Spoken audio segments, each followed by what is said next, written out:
بسم اللہ الرحمن الرحیم۔ شروع اللہ کے پاک نام سے جو بڑا مہربان اور نہایت رحم والا ہے۔ سیدنا ابو ہریرہ سے مروی ہے کہ نبی کریم صلی اللہ علیہ وسلم نے فرمایا، اس آدمی کی کوئی نماز نہیں جس کا وضو نہیں، اور اس آدمی کا کوئی وضو نہیں جو وضو پر بسم اللہ نہیں پڑھے گا۔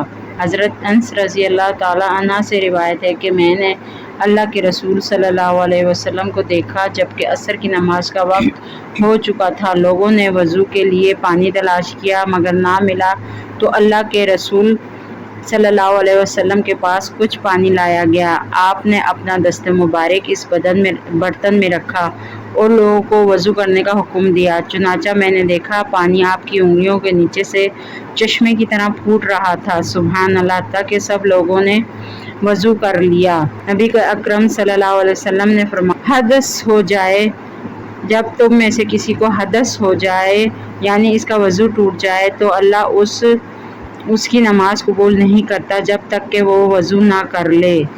امام ترمذی کہتے ہیں کہ یہ حدیث حسن صحیح ہے۔ حضرت صلی اللہ علیہ وسلم نے فرمایا، مجھے دوزخ دکھلائی گئی تو اس میں زیادہ تر عورتیں تھیں جو کفر کرتی تھیں۔ کہا گیا، حضور کیا اللہ کے ساتھ کفر کرتی تھیں؟ آپ صلی اللہ علیہ وسلم نے فرمایا کہ خاوند کی ناشکری کرتی تھیں اور ان کے احسان کی ناشکری کرتی ہیں۔ اگر تم عمر بھر ان میں سے کسی کے ساتھ احسان کرتے رہو پھر تمہاری طرف سے کبھی ان کو کوئی ان کا خیال میں ناگواری کی بات ہو جائے تو فوراً کہہ اٹھیں گی کہ میں نے کبھی بھی تجھ سے کوئی بھلائی نہیں دیکھی۔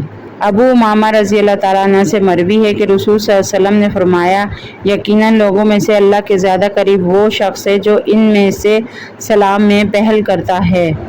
ہماری نیو اسلامی ویڈیوز دیکھنے کے لیے ہمارے چینل کو سبسکرائب کریں، ہمارے ویڈیوز کو لائک اور شیئر کریں اور نیو ویڈیو دیکھنے کے لیے بیل آئیکن کا بٹن دبانا نہ بھولیں۔ شکریہ۔